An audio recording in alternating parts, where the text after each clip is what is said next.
So, I have these apples. And I've been a fan of apples for quite a while. I like apples. And when you have an apple orchard, you have the ability to look at apples. They're there for you. None of these came from any trees of mine, but these are just some apples. And you know, you can put these apples out and you can wonder about them. Or you can take a bag and you can put these apples, if we put them all in a bag, and we close the bag, you can't really tell. You might be able to look and say, oh, I think those are apples, but you can't tell anything about the apples in the bag. That's right. You know, the apples are kind of concealed in this bag. We'll just lay it there for a minute.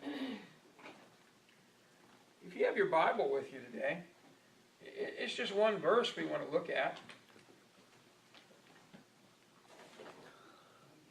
In the 32nd chapter of Deuteronomy,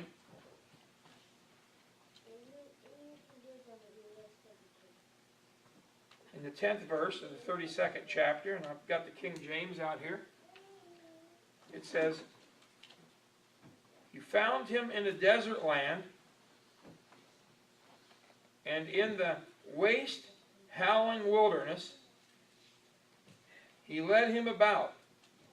He instructed him, he kept him as the apple of his eye."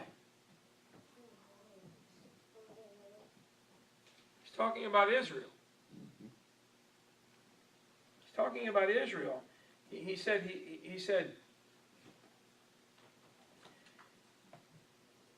he's saying it, Israel is the apple of God's eye. He kept him. He says he found him in a desert land. He found him wandering in the wilderness. In the waste, howling wilderness. Just nothing but a barren wasteland. And he finds Israel just wandering in there. And he led him about and he instructed him. You see, God just didn't lead Israel about. He gave him instructions along the way. Yes. He gave him Torah, the book of instructions, how to live. How to live.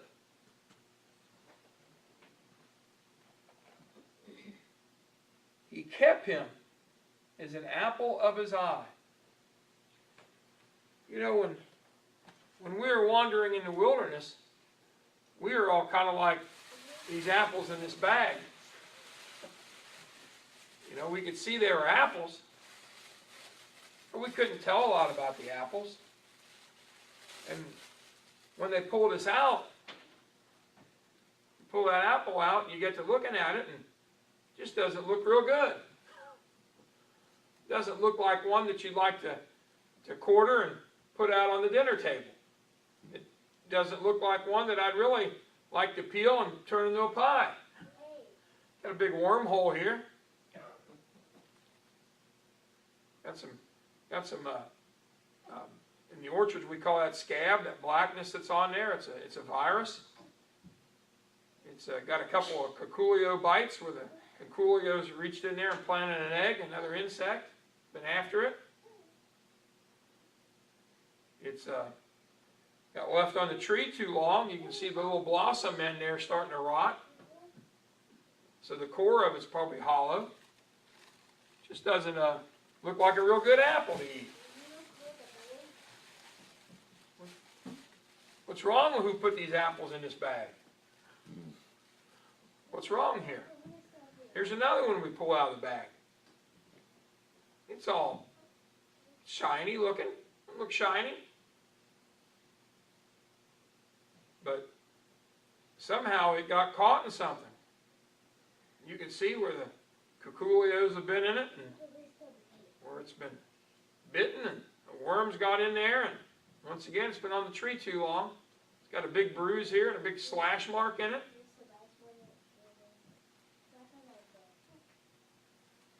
But when they're in the bag, you don't see those things. You don't see those things. And then we pull out another apple from the bag. We lay the bag aside. The bag's just a covering. Just a way of transporting the apples. Just kind of covers them up.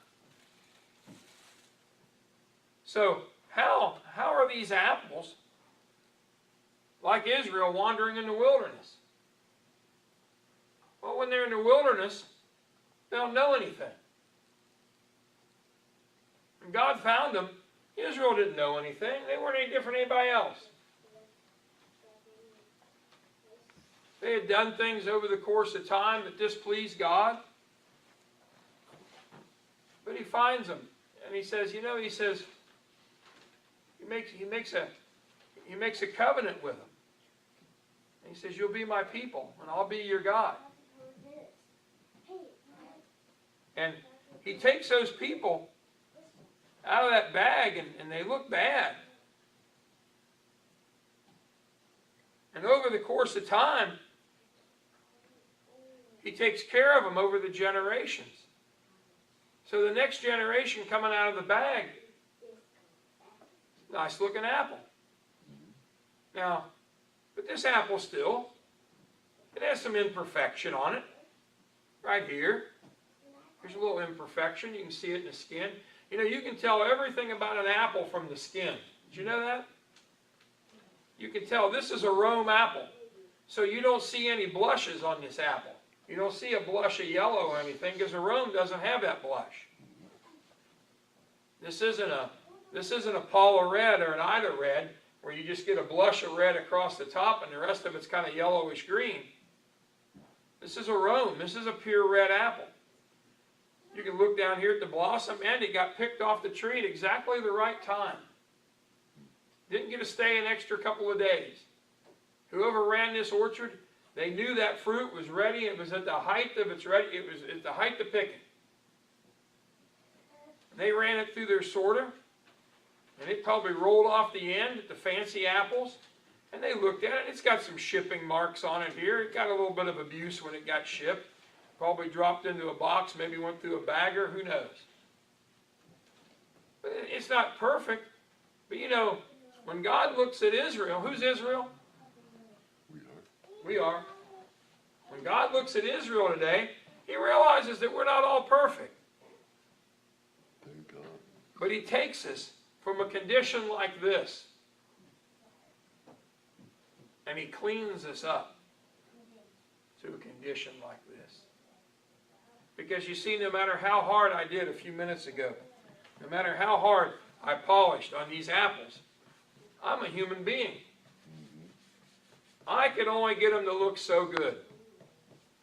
But see, God can get us to look real good. Yes, he can. Thank you. Because Israel is the apple of his eye. It's the piece of fruit in his eye that stands out. If you look at these three apples here, I'll do you a favor. I'll turn the best side out on all of them there. Yeah, there's the best side out. And you can readily see which apple you'd want to pick up to eat. Oh, yeah. Wouldn't be hard.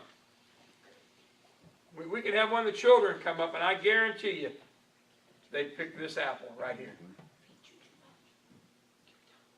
And that's the way our soul looks to God.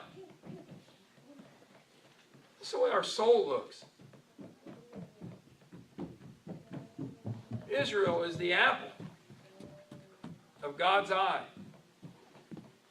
Now, if we look over just a little bit farther in Deuteronomy, in the same chapter, we can go over to the 20th verse. And the 20th verse says, and he said, the 32nd chapter of Deuteronomy, 20th verse. The 20th verse says, and he said, I will hide my face from them, I will see what their end shall be, for they are a very forward generation. A very froward generation. Children in whom is no faith. The verse contemplates the period between the captivity in Babylon and the advent of the Messiah. They're a very froward generation. They had faith, all right, but it was in the wrong thing.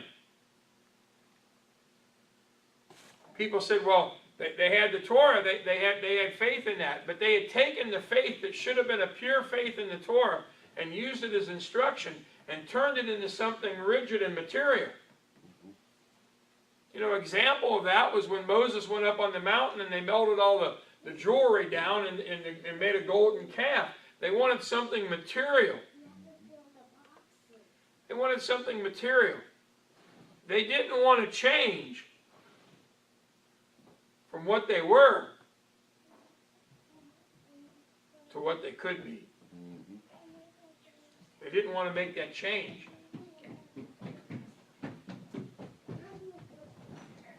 The same thing we see in the generation today. We don't see any different. The generation we have today is a very froward generation. Yes, it is. They don't want to change. They want to be content to have a good side and have a bad side.